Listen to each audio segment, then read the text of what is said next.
सनीचा स्वर कमालीचा उत्तेजित झालेला होता.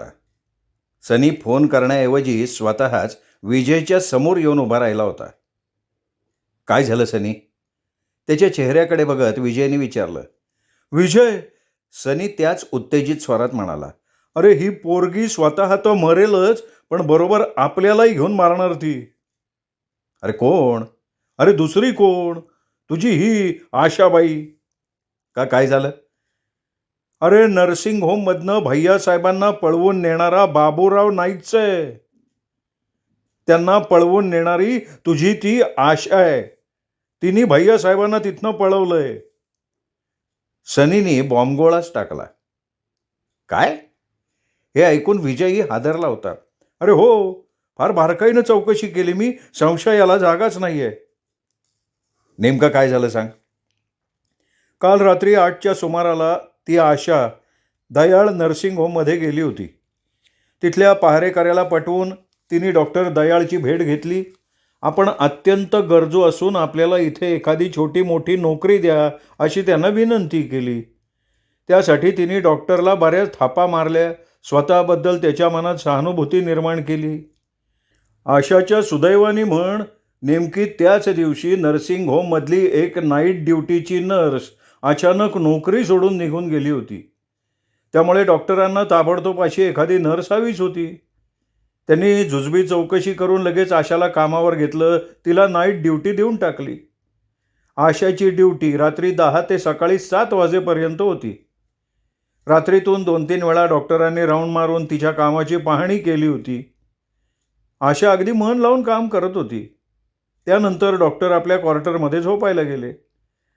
पहाटे 5 वाजता साफसफाई करणारे कामगार आले तेव्हा सुद्धा आशा तिथे हजर होती, पण त्यानंतर ती कोणाला दिसली नाही. साधारण 6:30-7च्या सुमाराला पेशंटच्या खोलीची साफसफाई करणाऱ्याला आढळून आलं की भैयासाहेब आपल्या खोलीतनं नाहीसे झालेत. ज्या कापडी पट्ट्यांनी त्यांना कॉटला बांधण्यात आलं होतं त्या कोणीतरी धारदार चाकूनी कापून टाकल्या होत्या. याचा अर्थ सरळ आहे ना, की आशाने भैयासाहेबांना त्या अवस्थेत बघितल्यावर न राहून तिने त्यांची बंधनं कापून टाकली आणि त्यांना घेऊन ती पळून गेली. विजय सनीचं बोलणं शांतपणे ऐकत होता. आणि या सगळ्यात मजेदार गोष्ट म्हणजे डॉक्टर दयाळ किंवा नर्सिंग होममधल्या इतर स्टाफचा नवीन नर्स म्हणजे आशावर कुठलाही संशय नाही. भैयासाहेबांच्या पलायनाशी कोणीही तिचा संबंध जोडला नाही. हे कसं काय? विजयनेही आश्चर्यचकित नजरेनं सनीकडे बघत विचारलं. आशाची ड्युटी रात्री 10 ते सकाळी 7 वाजेपर्यंत होती. सगळे लोक हेच समजतायत की आपली ड्युटी संपून ती निघून गेली आहे आणि पुन्हा नेहमीप्रमाणे आपल्या ड्युटीवरती हजर राहील. पण ती आशाच होती याची तुला पूर्ण खात्री आहे का? हो, आपल्या दिनकरला मी ह्या कामगिरीवर नेमलं होतं. बातम्या काढण्यात तो किती पटाईत आहे याची तुला कल्पना आहेच की. कुणालाही संशय येऊ न देता त्यांनी ही सगळी बातमी काढली. त्या नर्सचं वर्णनही त्यांनी बोलता बोलता त्यांच्याकडनं काढून घेतलं होतं. ते आशाच्या वर्णनाबरोबर जुळतंय. अरे विजय, ती आशाच होती. पण आशाने हे असं का केलं? विजय स्वतःशीच बोलल्याप्रमाणे उद्गारला. आता ते तू तिला विचार ना. अरे ती भेटायला तर हवी ना. सकाळपासून मी तिला फोन करतोय, पण प्रत्येक वेळी ती आपल्या खोलीत नाही हेच उत्तर मिळतंय. कुठे बेपत्ता झाली आहे कोणाला माहिती. अगदी शेवटी तू तिला कधी फोन केला होता? साधारण तासाभरापूर्वी. मग आता ती आहे आपल्या हॉटेलमध्ये. तुला काय माहिती आहे? अरे भैयासाहेबांना पळवण्याच्या प्रकरणात आशा आहे हे समजताच मी दिनकरला हॉटेल प्रीतमवर तिच्यावर नजर ठेवण्यासाठी सांगितलं. आता तुझ्याकडे येण्यापूर्वी त्याचा मला फोन आला होता की आशा थोड्या वेळासाठी हॉटेलमध्ये आली होती आणि पुन्हा ती लगेच बाहेर पडली होती. दिनकरनी तिचा पाठलाग केला. आशानी एका डिपार्टमेंटल स्टोअरमधनं काही रेडीमेड कपडे, टॉवेल अशा वस्तू खरेदी केल्या. तिथून मग ती एका हॉटेलमध्ये गेली. जवळच्या टिफिनमध्ये तिने जेवण भरून घेतलं होतं. हे सगळं सामान घेऊन ती गिरगावातल्या खेतवाडीत असलेल्या एका जुन्या 2 मजली इमारतीत गेली होती. तिथे ती साधारण अर्धा तास थांबली होती. तिथून पुन्हा ती आपल्या हॉटेलमध्ये आली होती आणि अजूनसुद्धा ती हॉटेलमध्ये आहे. विजय क्षणभर विचार करत थांबला आणि मग एकदम उठत म्हणाला, चल. ऑफिसमधनं बाहेर पडून इमारतीच्या पायऱ्या उतरता उतरता विजय म्हणाला, पण अरे सकाळपासून ही कुठे बेपत्ता झाली होती? कुणास ठाऊक. खेतवाडीतल्या त्या जुन्या इमारतीत आशा कोणाबरोबर गेली होती? एकटीच गेली होती. पण विजय, त्यासाठी फारसं डोकं चालवायची आवश्यकताच नाही आहे. तिने त्यापूर्वीच भैयासाहेबांना तिथे आणून ठेवलेलं असणार आणि त्यांच्यासाठी ते सगळं सामान घेऊन ती तिथे गेली होती हे एखादं शेंबडं पोरगंही सांगू शकेल. आणि ज्या अर्थी तू हे सांगतोयस त्या अर्थी ते खरंही असावं. रुमाल कुठं आहे तुझा? विजयचं बोलणं पहिल्यांदा सनीच्या लक्षात आलं नाही. त्यांनी खिशात हात घातला, रुमाल काढला आणि त्याच वेळी विजयच्या बोलण्यामागचा अर्थ त्याच्या लक्षात आला. रुमाल पुन्हा खिशात कोंबत त्यांनी एक जोरदार थाप विजयच्या पाठीवर मारली आणि म्हणाला, साल्या मी काय शेंबडं पोरगं आहे का रे? रस्त्यावर आल्यावर विजयने एक टॅक्सी थांबवली. दादर, विजय म्हणाला. टॅक्सी धावायला लागल्यावर विजय काहीशा गंभीर स्वरात म्हणाला, सनी, ह्या पोरीने भैयासाहेबांना नर्सिंग होममधनं पळवून फार मोठी जोखीम उचलली आहे. कसली जोखीम? माझं मन मला सांगतंय सनी. 24 तासांच्या आत भैयासाहेबांचा खून होणार आहे. काय? कशावरनं? सनीने एकदम दचकून विजयकडे पाहिलं होतं. अरे या पोरीने परिस्थितीच तशी निर्माण करून ठेवली आहे. भैयासाहेब आता कोणाच्या ताब्यात नाही आहेत. भैयासाहेब पूर्णपणे नॉर्मल असतील तर ते आपल्या विरुद्ध असा कट करणाऱ्या आणि जबरदस्तीनं वेड्याच्या हॉस्पिटलमध्ये पाठवणाऱ्यांच्या विरुद्ध साहजिक चवताळून उठणार. तसं झालं तर बाबूराव आणि डॉक्टर दयाळला तुरुंगाची हवा खायला लागणारच. कदाचित आनंदीबाईवर सुद्धा चार्ज ठेवण्यात येईल. या सगळ्यातून वाचायचं असेल तर बाबूराव पुढे एकच मार्ग शिल्लक आहे. कुठला? भैयासाहेब त्यांच्या विरुद्ध काही बोलण्यापूर्वी त्यांचं तोंड बंद करणं. आणि हे करताना एक तर भैयासाहेबांचा मृत्यू हा नैसर्गिक वाटायला हवा किंवा मग भैयासाहेबांच्या खुनाचा आळ आशावर यायला हवा. हे असं काही करण्यात बाबूरावाचं भलं आहे.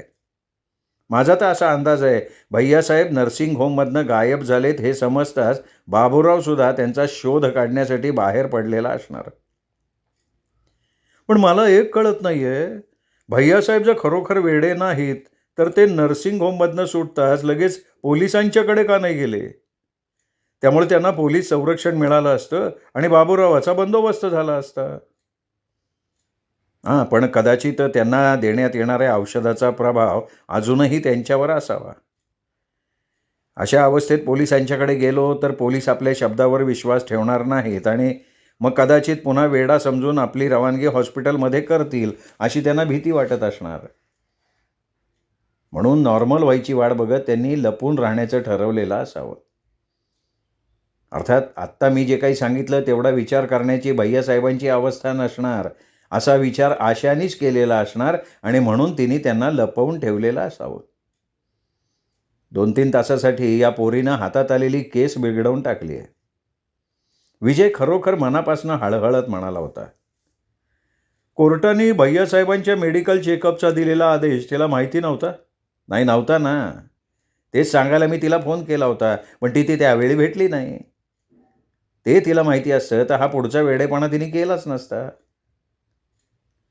टॅक्सी दादर एरियात आल्यावर विजयनं ती हॉटेल प्रीतमकडे घ्यायला सांगितली.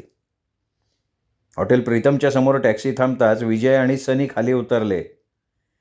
विजय टॅक्सीचं मीटर पेड करत असताना एक माणूस त्यांच्याजवळ आला. तो दिनकर होता. आशा आतच आहे ना? हा, ठीक आहे. खेतवाडीच्या घराच्या इथे कोण उभं आहे? राजा आहे. तिथल्या घरात कोण आहे समजलं? नाही ना. ठीक आहे, तो इथंच थांब. विजय आणि सनी हॉटेलच्या प्रवेशद्वारातनं आत शिरले. काउंटरवर चौकशी केल्यावर दुसऱ्या मजल्यावर आशाचा 23 नंबरचा सूट आहे हे त्यांच्या लक्षात आलं आणि थोड्याच वेळात ते 23 नंबरच्या सूटच्या दाराची बेल वाजवत होते. कोण आहे? आतूनच आशाचा आवाज आला. मी आहे, विजय. क्षणभराने आशाने दार उघडलं. विजय आणि सनी आत शिरले. कसे काय आलात? आशाने विचारलं. म्हणजे काय? एका खुर्चीवर बैठक मारत विजय म्हणाला. तूच नीलाला सांगितलं होतं ना मी आलो तर भेटायला पाठवा म्हणून. मी? ओ हो, हां. तिच्या आवाजात फारसा उत्साह नव्हता. बरं मला सांग, कशासाठी मला भेटायला बोलवलं होतंस? तिच्याकडे रोखून बघत विजयने विचारलं. छे नाही, काही नाही, सहज. आशा अगदी जीवावर आल्यासारखं बोलत होती. काही विशेष नाही हो. मला केवळ तुम्ही करत असलेल्या मदतीबद्दल तुमचे आभार मानायचे होते. अगं आभार कसले? विजय काहीशा व्यंगात्मक स्वरात म्हणाला. अगं तू स्वतःच एवढी हुशार आहेस की तुला माझ्या मदतीची त्यावेळीही आवश्यकता नव्हती आहे आणि आजही नाही आहे. काय म्हणायचं आहे तुम्हाला? जर तुला माझ्या मदतीची आवश्यकता असती तर तू कमीत कमी मला किंवा देसाईंना सांगितलं असतंस ना, की तू नर्सिंग होममधनं भैयासाहेबांना पळवून घेऊन जाणार आहेस म्हणून. थांब थांब, आश्चर्य वाटल्याचं किंवा आपल्याला काही माहीत नसल्याचं नाटक करू नको. तू कोणत्या पद्धतीनं आणि कशा प्रकारे भैयासाहेबांना तिथून बाहेर काढलंस हे सगळं मला माहिती आहे. तेव्हा खोटं बोलून काही फायदा नाही आहे. आशा गप्प झाली, पण तिच्या चेहऱ्यावर विजयला हे कसं समजलं असे भाव स्पष्टपणे प्रतीत झालेले होते. मला सांग, तू हे सगळं का केलंस? कशासाठी केलंस? विजयने काहीशा कठोर स्वरात विचारलं. आशा खाली मान घालत हलक्या आवाजात म्हणाली, खरं म्हणजे माझा असं काही करायचा मुळीच विचार नव्हता. तुमच्याकडून अंकलचा पत्ता कळल्यावर मला राहावलं नाही आणि मी फक्त त्यांना बघण्यासाठी तिथे गेले होते. पण तिथे गेल्यावर तुमचं बोलणं मला आठवलं. इतक्या सहजासहजी मला अंकलची भेट घेता येणार नाही हे माझ्या लक्षात आलं आणि आतमध्ये प्रवेश मिळवण्यासाठी गरजू मुलीची भूमिका मी वठवली. ही युक्ती मला तशी अचानक सुचली. तिचा उपयोग होईल अशी माझी खात्री नव्हती. पण एक संधी घ्यावी म्हणून मी ती अंमलात आणली. मिळाली तर मिळाली, नाहीतर मग परत जायचं असं मी मनाशी ठरवून डॉक्टर दयाळची भेट घेतली. माझं नशीब जोरावर होतं म्हणा. त्याच दिवशी नाईट ड्युटीची एक नर्स अचानक नोकरी सोडून गेली होती आणि रात्रपाळीला त्यांच्याकडे कुठली नर्स उपलब्ध नव्हती. त्यामुळे डॉक्टरांनी लगेच मला ठेवून घेतलं, ड्युटी जॉईन करायला सांगितलं. साधारण रात्री 1:30च्या सुमाराला डॉक्टरांनी माझ्याकडे एक चावी दिली आणि अंकलची रूम दाखवून सांगितलं की त्या खोलीत एक लास्ट स्टेपला गेलेला पेशंट ठेवला आहे. सकाळी 6च्या सुमाराला त्याला एक औषध द्यायचं आहे. डॉक्टर मला इतकंही म्हणाले की घाबरायचं काही कारण नाही, पेशंटला बांधून ठेवलं आहे. औषध दिल्यावर पुन्हा कुलूप न लावता दार नुसतंच लोटून घ्यायची सूचना त्यांनी मला केली. अच्छा, म्हणून तुझा कोणाला संशय आलेला नाही अजून. बरं, मग तू काय केलं? डॉक्टर निघून गेल्यानंतर मी ती रूम उघडून बघितली. आत अंकल होते. त्यावेळी त्यांची अवस्था कशी होती? माझ्या म्हणण्याचा अर्थ मानसिकदृष्ट्या ते कसे होते? ते एकदम नॉर्मल होते अवस्थी साहेब. फक्त त्यांना देण्यात येणाऱ्या उत्तेजित औषधांमुळे आणि दिल्या जाणाऱ्या वाईट वागणुकीमुळे ते थोडे विक्षिप्त आणि भयभीत झाले होते, पण ते वेडे नव्हते. तसं असतं तर मला बघितल्याबरोबर त्यांनी मला ओळखलंच नसतं ना. अंकलनीच मला गळ घातली की मी जर त्यांना इथून ताबडतोब घेऊन गेले नाही तर इथले अत्याचार सहन न होऊन ते आत्महत्या करतील. आशाचा गळा भरून आला होता. ती क्षणभर थांबली आणि म्हणाली, 3 महिन्यांपूर्वी मी दार्जिलिंगला जाताना पाहिलेले अंकल आणि आत्ताचे अंकल. त्यांची ती दयनीय अवस्था बघून माझा जीव तिळतिळ तुटत होता. अशा परिस्थितीत मी त्यांना तिथेच सोडून निघून येणं शक्य नव्हतं. पहिली संधी मिळताच मी त्यांना तिथून घेऊन बाहेर पडले. मग यावेळेला भैयासाहेब कुठे आहेत? विजयने विचारलं, पण आशा ओठ घट्ट मिटून राहिली. तू सांगणार नाहीस? नाही, आशा दृढ स्वरात म्हणाली. का? मलाही ते सांगणं तुला योग्य वाटत नाही? अंकल कुठे आहेत हे मी कुणालाच सांगणार नाहीये. पहिल्यांदाच आशा काहीशी स्पष्ट आणि ठामपणे म्हणाली. का पण? कारण मला माहिती आहे, अंकल कुठे आहेत हे बाबूराव वगैरे मंडळींना समजलं तर ते त्यांना पुन्हा वेड्याच्या हॉस्पिटलमध्ये भरती करतील. कदाचित आत्ता होते त्यापेक्षाही जास्त बंदोबस्ताच त्यांना ठेवण्यात येईल, त्यांचा आणखीन छळ करण्यात येईल. अगं पण भैयासाहेब वेडे नाही आहेत, मग त्यांना कोण कशाला पुन्हा हॉस्पिटलमध्ये पाठवेल? बाबूराव हुशार माणूस आहे हो. तो काहीतरी गडबड करून पुन्हा तशी व्यवस्था करेल. आणि मी तर आता अंकलची पुतणी वगैरे कोणी नाही आहे. मी एक अनोळखी तिराहित मुलगी आहे, एक अनावरच संतती आहे. माझं कोण ऐकणार सांगा? कोण विश्वास ठेवणार माझ्यावर? हे बघ, बाबूराव किंवा आणखीन कोणीही कसलीही गडबड आता करू शकणार नाही आहे आशा. कारण कोर्टानं भैयासाहेबांची पुन्हा डॉक्टरी तपासणी करण्यासाठी खास सरकारी डॉक्टरांची नेमणूक केली आहे. तेव्हा काही गडबड होईल हे ते तुझ्या डोक्यातनं काढून टाक. नाही, माझा आता कोणावरच विश्वास नाही आहे. माझ्यावर किंवा देसाईंवरही नाही आहे. आम्ही भैयासाहेबांचे शत्रू आहोत असं तुला वाटतंय का? आशाने काही उत्तरच दिलं नाही. भैयासाहेबांची अवस्था बघून तिचा सगळ्यांवरचाच विश्वास उडाला असेल तर त्यात तिची काही चूक आहे असंही म्हणता आलं नसतं. म्हणूनच मग विजयने तिच्यावर जास्त दबाव टाकला नाही. भैयासाहेबांची अवस्था कशी आहे आता? विजयने विषय बदलत विचारलं. ठीक आहे, पण नर्सिंग होमचा किंवा बाबूरावांचा उल्लेख आला की ते काहीसे उत्तेजित होतात. भय आणि त्वेष यामुळे त्यांचा चेहरा विलक्षण प्रक्षुब्ध होतो. अशामुळे मला खरंच भीती वाटते की या संतापातिरेकानं ते वेडे तर होणार नाहीत ना. तू दार्जिलिंग किंवा कलकत्त्याला गेल्यानंतरच्या काळात ज्या काही घटना घडल्या त्याबद्दल काही सांगितलं नाही का त्यांनी? खूप सांगितलं मला. मी बंगल्यातून बाहेर पडताच बाबूराव आणि आनंदीबाई सतत त्यांच्या आसपास राहत होते. झोपण्याव्यतिरिक्त त्यांना अजिबात एकटं सोडत नव्हते. त्यांची अशी काही काळजी घेत होते की जणू काही ते एक लहान मूल आहे आणि त्यांना अजिबात काही समजत नाही. त्यांचं खाणं पिणं वागणं इतकंच नाही तर वाचनवर सुद्धा निर्बंध घालण्यात आले होते. ती दोघेही जाणून बुजून किंवा नकळतही असेल असं काही वागायचे बोलायचे की त्यामुळे अंकल उत्तेजित व्हायचे किंवा मग एकदम खच्ची झाल्यासारखे नर्वस व्हायचे. त्यांच्यावर येणारं हे टेन्शन बघून आनंदीबाई त्यांना कसल्या तरी गोळ्या द्यायची. त्यामुळे काही वेळापुरतं त्यांचं टेन्शन हलकं व्हायचं. पण सततच्या या गोळ्या खाण्यामुळे त्यांना निद्रानाशाचा विकार जडला. मग झोपण्यासाठी आनंदीबाई त्यांना झोपेच्या गोळ्या द्यायला लागली. महिन्याभरात त्यांना या गोळ्यांची इतकी सवय लागली की एका वेळी 3-3, 4-4 गोळ्या खाल्ल्याशिवाय त्यांना झोप येईनाशी झाली. हे लोक जाणून बुजून असं काही करतायत याची भैयासाहेबांना कल्पना आली नाही का? सनीने पहिल्यांदाच आशाला विचारलं. त्यावेळी ती नाही आली.